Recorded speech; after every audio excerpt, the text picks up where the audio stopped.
새벽 기도에 나오신 여러분들을 주님의 이름으로 환영합니다. 함께 9월의 기도문 하나님 앞에 올려드리겠습니다.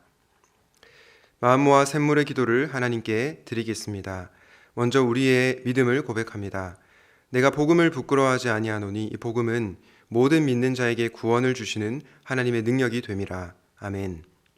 하나님 아버지, 복음이 우리에게 구원을 주시는 하나님의 능력임을 믿습니다. 예수님께서 우리의 구주시며 부활의 주이심을 믿고 복음의 능력을 삶 속에서 경험하며 살아가게 하옵소서. 예배와 교회를 위해 기도합니다. 그러므로 형제들아, 내가 하나님의 모든 자비하심으로 너희를 권하노니 너희 몸을 하나님이 기뻐하시는 거룩한 산 제물로 드리라. 이는 너희가 드릴 영적 예배니라. 아멘. 우리의 삶을 제물로 원하시는 하나님, 매주 우리가 드리는 공적 예배와 삶의 예배가 하나님 받으시기에 합당한 예배가 되게 하옵소서. 사남사방과 작은 목자 훈련을 통해 복음의 은혜를 누리게 하시고 복음을 전하여 사람을 남기는 교회 되게 하옵소서. 목장을 위해 기도합니다. 즐거워하는 자들과 함께 즐거워하고 우는 자들과 함께 울라. 아멘. 교회의 머리 되신 주님, 우리가 주님의 한 몸임을 기억하게 하옵소서. 랜선 목장 탐방을 통해 성도의 교제가 더욱 활발하게 일어나게 하시고 기쁨과 슬픔, 우리의 소소한 일상까지 세밀하게 나누게 하옵소서. 주 안에서 서로 사랑함으로 주님의 몸된 교회를 건강하게 세워가게 하옵소서.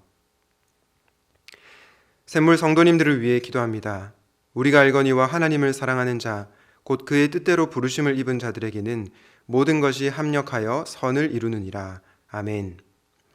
선하신 하나님, 샘물 어르신들의 영육을 강건하게 하시고 교회를 위해 기도하는 경건한 어른이 되게 하옵소서. 육신이 아픈 자들을 치유하여 주시고 돌보는 가족들에게 주님의 평안을 주옵소서.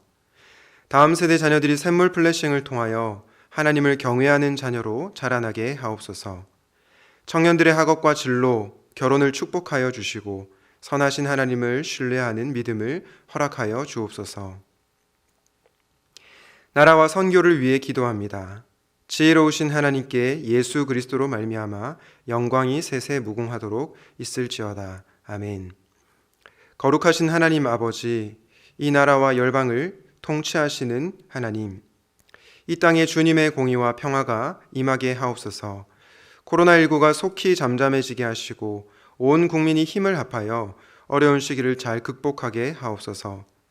선교사님들께 지혜를 주셔서 맡겨주신 사명을 지혜롭게 잘 감당케 하시고 샘물교회가 보내는 선교사로서의 역할을 잘하게 하옵소서. 이로 말미암아 열방의 백성이 하나님께 영광을 돌리게 하옵소서. 오늘도 주님과 동행하는 복된 하루가 되게 하옵소서. 예수님의 이름으로 기도드립니다. 아멘.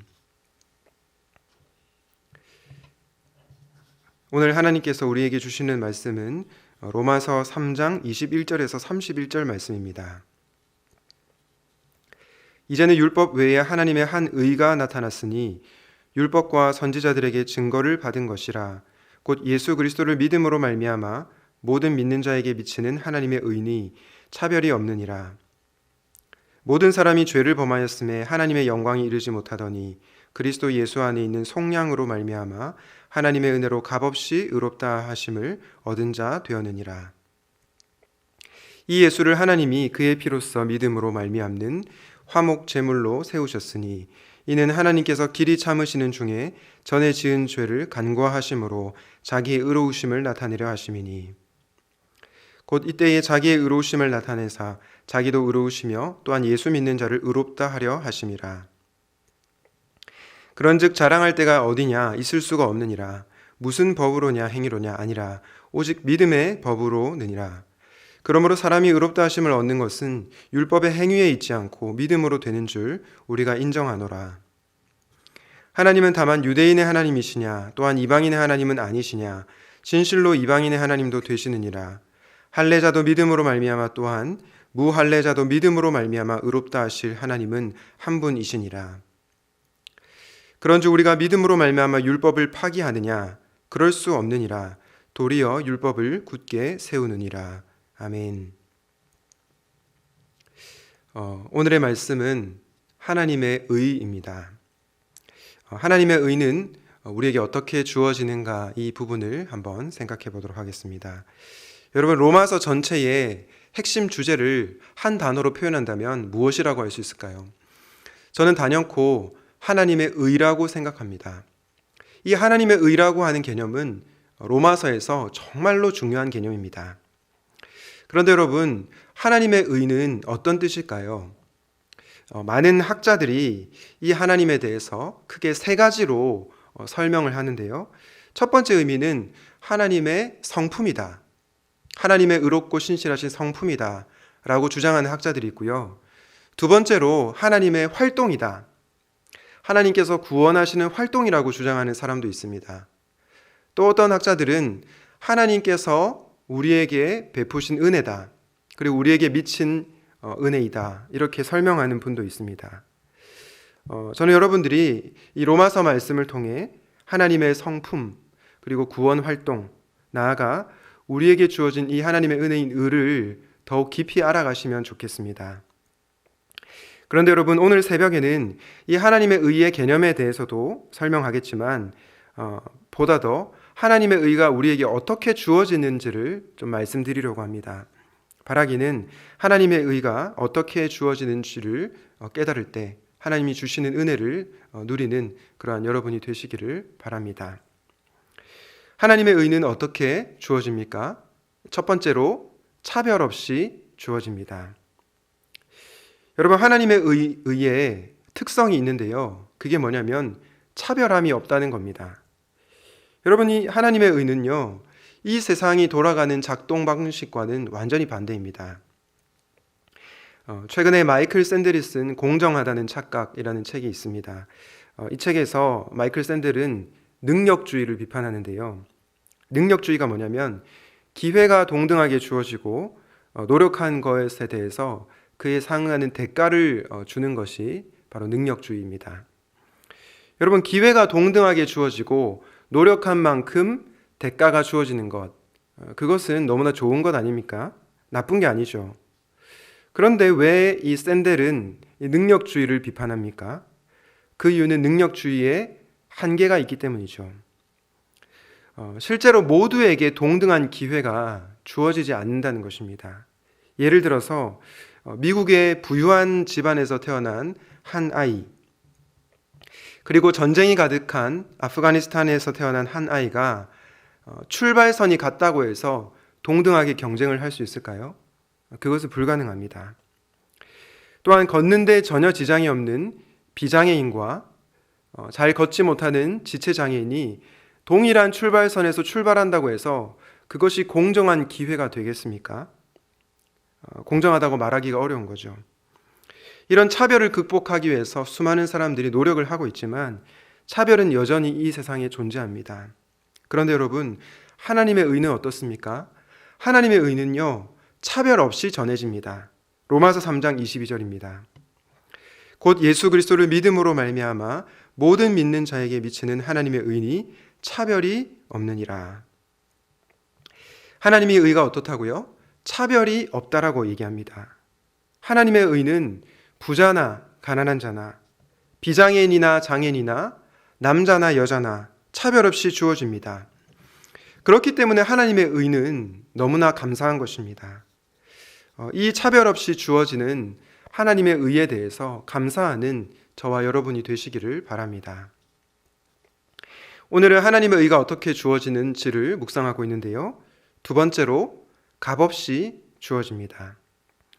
좀 더 정확하게 말하면 값을 치렀기 때문에, 대가를 치렀기 때문에 값없이 주어집니다.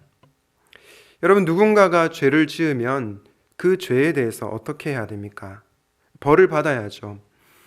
지난번 설교 때도 제가 말씀을 드렸는데 죄에 대해서 벌을 내리지 않는 판사는요, 사랑이 많은 판사가 아니고 불의한 판사입니다. 하나님도 마찬가지이십니다. 하나님은 인간의 죄에 대해서 반드시 벌을 하셔야만 합니다. 심판하셔야만 마땅한 것이죠. 그런데 우리의 죄에 대한 죄 심판, 그 심판을 누구에게 쏟아부으셨습니까? 바로 예수님에게 쏟아부으셨죠. 십자가에서 예수님은 하나님의 모든 진노를 온몸으로 다 받으셨습니다. 그 개념이 오늘 본문에 나오는데요. 로마서 3장 25절과 26절 말씀입니다. 이 예수를 하나님이 그의 피로써 믿음으로 말미암는 화목제물로 세우셨으니 이는 하나님께서 길이 참으시는 중에 전에 지은 죄를 간과하심으로 자기의 의로우심을 나타내려 하심이니 곧 이때에 자기의 의로우심을 나타내사 자기도 의로우시며 또한 예수 믿는 자를 의롭다 하려 하심이라. 25절에 화목제물이라는 단어가 보이십니까? 이 화목제물이라고 하는 단어는 헬라어로 힐라스테리온이라고 하는데요. 이 힐라스테리온이라고 하는 이 뜻은 무슨 뜻이냐면 바로 죄로 말미암은 하나님의 진노를 해결했다, 이런 뜻입니다. 예수님께서 십자가에서 죽으심으로 말미암아 하나님의 화가 달래진 거죠. 하나님의 진노가 누그러뜨려지게 된 것입니다. 그렇게 죄인인 우리에게 하나님의 은혜가 값없이 주어진 것입니다. 사랑하는 여러분, 하나님은 어떤 분이십니까? 하나님은 우리의 행위에 대해서 보시고 갚으시는, 보응하시는 하나님이십니다. 이 세상 모든 사람들이 저와 여러분의 행위를 모른다고 해도 우리 하나님은 아십니다. 그런데 여러분, 이게 얼마나 두려운 일입니까? 그런데요, 우리가 하나님의 심판대 앞에 서는 날 두려워하지 않아도 되는 이유가 무엇입니까? 바로 우리 주님 예수님 때문이죠. 하나님께서 우리를 보시면서 너가 이런 행동을 했다, 너가 이런 잘못된 행동을 했다라고 이렇게 평가하실 때 예수님께서 하나님을 향해서 이렇게 말씀하시는 거죠. 하나님, 제가 이 죄에 대해서 죄값을 다 치렀습니다. 우리의 변호자 되시는 예수님으로 말미암아 우리는 하나님의 심판을 면하게 될 것입니다. 그런데 이 은혜는 장차 미래의 은혜일 뿐만 아니라 지금 현재의 우리의 삶에 주어지는 은혜이기도 합니다. 죄인인 우리를 하나님께서 의롭다고 칭해 주시는 이유가 무엇입니까? 검은 존재인 우리를 하나님께서 아름답게 여겨주시는 이유가 무엇입니까? 바로 예수님 때문이죠. 십자가에서 죽으신 예수님으로 말미암아 하나님께서 죄인인 우리를 의롭다고 여겨주시는 것입니다. 의롭다고 선언해 주시는 것입니다. 사랑하는 여러분, 하나님의 은은 값없이 주어지지만 결코 값싼 것이 아닙니다. 왜냐? 우리 주 예수님께서 자신의 목숨을 내어주셨기 때문이죠. 이 은혜를 아는 자들은 결코 함부로 살아갈 수 없습니다. 날마다 하나님의 은혜에 감격하여서 거룩한 삶을 살아가게 될 것입니다. 다시 한번 값없이 주어지지만 값이 치러진 구원의 은혜를 기억합시다. 그리고 그 은혜에 감사하며 살아갑시다. 값없이 주어진 이 은혜에 감사하며 거룩한 주의 자녀답게 살아가시기를 우리 주님의 이름으로 축복합니다. 하나님의 의는 차별 없이 주어진다. 그리고 값없이 주어진다고 말씀을 드렸는데요. 마지막으로 하나님의 의는 어떻게 주어질까요? 바로 믿음으로 주어집니다. 로마서 3장 28절 말씀인데요. 그러므로 사람이 의롭다 하심을 얻는 것은 율법의 행위에 있지 않고 믿음으로 되는 줄 우리가 인정하노라. 사람이 의롭다 하심을 얻는 것이 무엇에 있지 않고 무엇으로 된다고 얘기합니까? 율법의 행위가 아니라 믿음으로 된다라고 얘기하고 있습니다. 여러분, 율법의 행위에 대해서 오해하시면 안 되는 것이 있는데요. 율법은 중요하지 않다, 율법에 순종할 필요가 없다, 이런 오해를 하시면 안 됩니다. 율법은 우리 그리스도인들에게 너무나 중요하고요. 또 우리는 하나님의 말씀인 율법에 순종해야 합니다. 그런데 문제는 무엇입니까? 하나님의 그 높으신 기준에 도달할 인간이 없다는 것입니다. 의롭고 거룩하시고 완전하신 그 하나님의 기준에 미칠 사람이 이 세상에 단 한 사람도 없다는 것입니다. 그래서 로마서 3장 23절 이렇게 말씀합니다. 모든 사람이 죄를 범하였음에 하나님의 영광에 이르지 못하더니. 그렇습니다, 여러분. 이 세상에 그 어떤 의로운 사람, 이 세상에 그 어떤 착한 사람도 하나님의 영광에 이르지 못합니다. 하나님의 기준을 만족시킬 수 없다는 것입니다. 율법에 순종하지 말라는 말씀이 아니라 죄인인 우리가 하나님의 말씀인 율법에 100% 순종할 수 없다는 것입니다. 이 말씀은 단순히 행위에 대한 말씀을 넘어서 마음에 대한 말씀이기도 합니다. 여러분, 살인하지 말라, 간음하지 말라. 이 말씀을 우리는 문자적으로 지킬 수 있죠. 그러나 형제를 미워하지 말라, 음욕을 품지 말라. 이 말씀 앞에서 누가 자신할 수 있겠습니까? 그 누가 감히 하나님 앞에 설 수 있겠습니까? 그 누구도 이 말씀을 완전하게 만족시킬 인간은 없는 것이죠. 그런데 여러분, 누가 이 기준을 만족시켰습니까? 바로 예수님이십니다. 예수님은 율법에 온전히 순종하신 분이십니다. 그러므로 우리가 바라보고 의지해야 될 대상은 예수님이십니다. 이 예수 그리스도를 믿음으로 말미암아 우리가 의롭다함을 받는다라고 사도 바울이 얘기하고 있는 것입니다. 그러므로 우리에게 필요한 것은 예수님에 대한 믿음입니다. 나의 의로움, 나의 어떠함에 대한 믿음이 아니라 완전하신 예수님에 대한 믿음이라는 것입니다. 왜냐하면 하나님의 의는 예수님의 십자가에서 결정적으로 드러났기 때문이죠. 바라기는 믿음으로 주어지는 하나님의 의를 경험하는 여러분이 되시기를 주님의 이름으로 축복합니다. 말씀을 정리하겠는데요. 오늘은 하나님의 의는 어떻게 주어지는가 이 주제로 말씀을 나누었습니다. 먼저 하나님의 의는 차별 없이 주어진다고 말씀드렸습니다. 능력주의 세상에서 차별 없이 주어지는 하나님의 의에 대해서 감사할 줄 아는 여러분이 되시면 좋겠습니다. 두 번째로 하나님의 의는 값없이 주어집니다. 값없이 주어지지만 이 의는 예수님의 목숨이라는 값이 치러진 의라고 말씀드렸습니다. 이 은혜를 기억하고 은혜에 합당한 삶을 사시면 좋겠습니다. 마지막으로 하나님의 의는 믿음으로 주어집니다. 나를 위해 십자가에서 죽으시고 부활하신 예수님을 믿음으로 말미암아 이 하나님의 의를 실제적으로 경험하고 살아가는 사랑하는 샘물의 성도 여러분 되시기를 우리 주님의 이름으로 축원드립니다. 아멘. 오늘 말씀을 기억하면서 이렇게 기도하면 좋겠습니다. 능력주의 세상에서 차별 없이 주어지는 하나님의 의에 대해 감사하게 하소서. 값없이 주어지지만 너무나 비싼 값이 치러진 하나님의 은혜를 기억하고 거룩하게 살게 하소서. 예수 그리스도를 믿음으로 하나님의 의를 실제적으로 경험하고 살게 하옵소서.